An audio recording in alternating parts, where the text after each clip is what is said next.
বিসমিল্লাহির রহমানির রহিম। আসসালামু আলাইকুম। আজকে মূলত এসেছিলাম আমাদের এই জমির ভুট্টাগুলো দেখতে। তো আলহামদুলিল্লাহ আমাদের এই জমির ভুট্টাগুলো খুব ভালোই হয়েছে। আমাদের এই ভুট্টাটা ছিল আলো 55 এই জাতের নাম। দেখতে পাচ্ছেন ভুট্টাগুলো আলহামদুলিল্লাহ মুসা চলে এসছে। আর পুরা জমিতে একই গাছ এবং মুসা একই রকম। তো আলহামদুলিল্লাহ আল্লাহর অশেষ শুকরিয়া আদায় করছি যে আমাদের এই জমির ভুট্টাগুলো খুবই ভালো হয়েছে।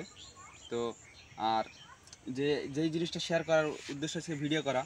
তো অনেক এলাকায় যে সাইলেসের প্রচলনটা আছে, আমাদের এলাকায় যদিও সাইলেসের প্রচলনটা খুব একটা নেই।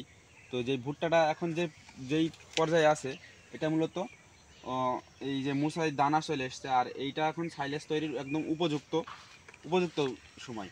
তো এই ভুট্টা যদি আমরা কেটে যদি এখন সাইলেসের যে প্রক্রিয়াগুলো আছে এইগুলো যদি আমরা করি, তাহলে আলহামদুলিল্লাহ এই সাইলেজ তৈরি খুবই সুন্দর একটা পর্যায়ে আছে।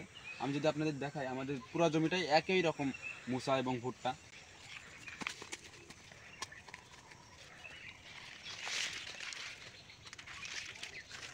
এই দুই পাশের জমির ভুট্টাগুলো দুইটাই আমাদের, দুইটা মিলে প্রায় এখানে 40% জমির ভুট্টা, টোটাল দুইটা মিলে 40% ভুট্টা। আর কিছু কিছু গাছে 2 টাকের মুসা আছে। তো আপনি দুইটা করে মুসা আছে আলো 55 জাতের ভুট্টা। তো আমি আপনাদের একটা শিখিয়ে দেখাই ভুট্টার মুসার যে দানাগুলো হয়ে গেছে এখন।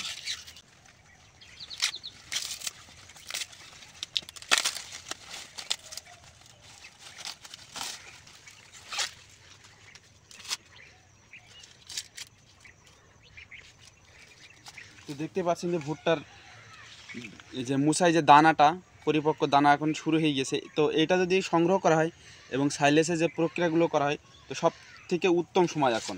তো এটা এখন আমরা যদিও সাইলেস তৈরি করবো না, আমাদের এলাকায় ওই রকম একটা প্রচলন নেই। তো আমরা মূলত আমাদের এই ভুট্টাগুলো আমরা এই প্রক্রিয়ায় আমরা বড় করব।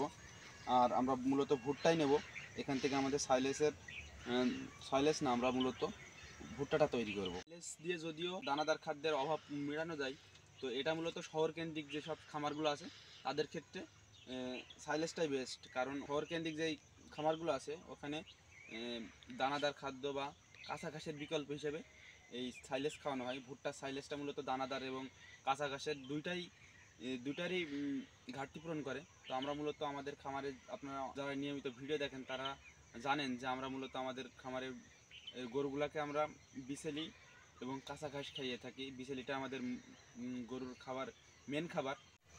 এই ভুট্টার মুসাটা সম্পূর্ণ পরিমাণে দানা আসতে আপনার 20 থেকে 25 দিন সময় লাগবে, এবং এটা সংগ্রহ করতে এখনও 35 থেকে 40 দিন সময় লাগবে। তো আমরা ইনশাল্লাহ আপনাদের দেখাবো আমরা যখন সংগ্রহ করব। আজকের ভিডিওটা এই পর্যন্তই। আসসালামু আলাইকুম।